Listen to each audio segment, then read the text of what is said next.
Good evening, ladies and gentlemen, and welcome to Fly Dressing Made Easy. My name's Trevor Jones, and tonight we'll be tying a Williams favourite, a simple yet very effective fly. Very few materials to bother with, 3 materials in total.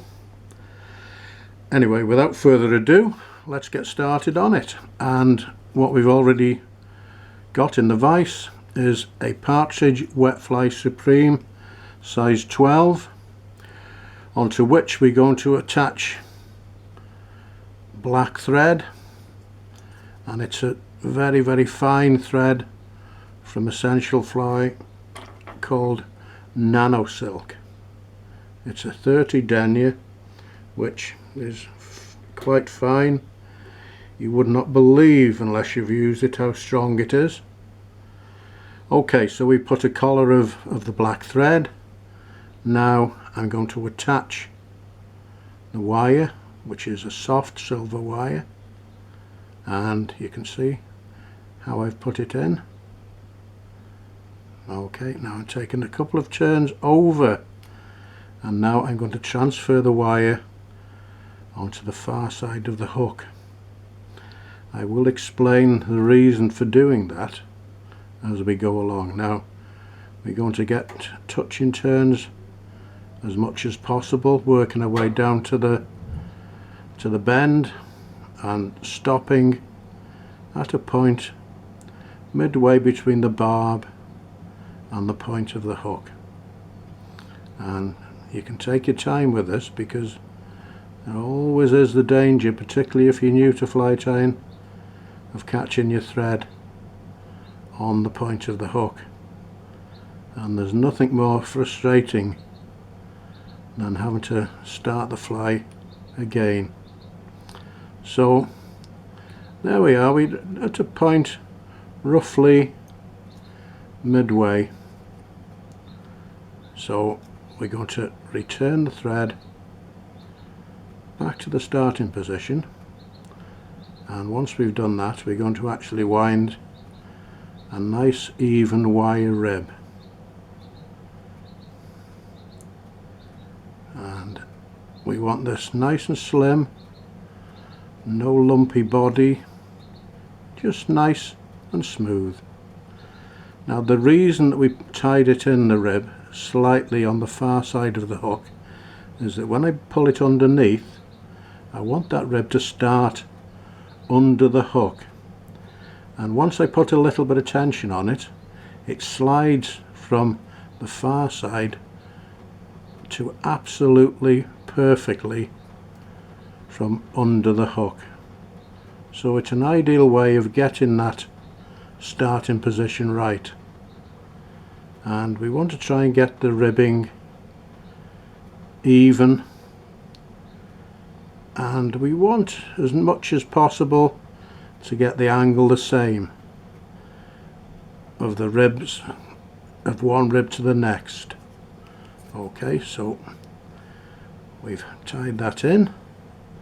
Let's secure it, and never use your scissors to cut wire. You won't have them for long, because they'll soon get really blunt.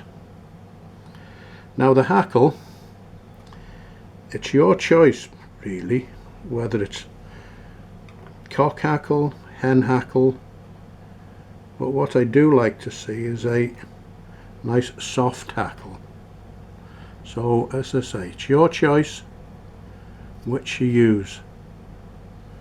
Now I prepared the hackle, taking it a couple of turns of thread over it.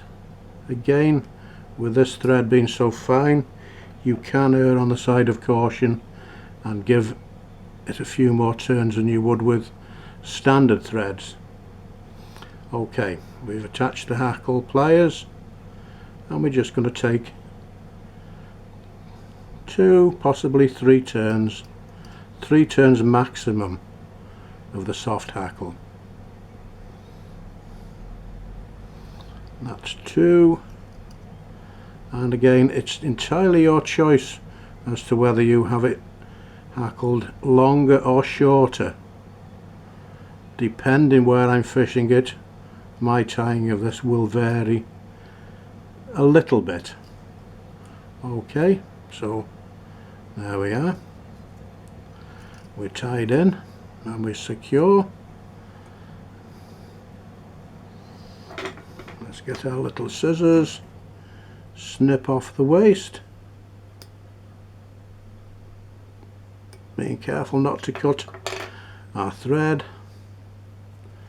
and it's a simple matter of building up a neat head.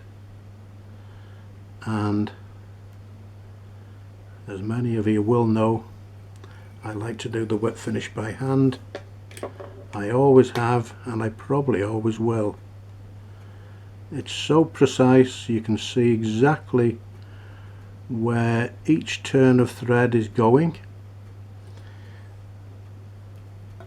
I always think, as I say, hands were made before any kind of tools, and they tend to have more feel, so they're more sensitive. There we go, the fly is virtually finished. Now put a fair amount of tension.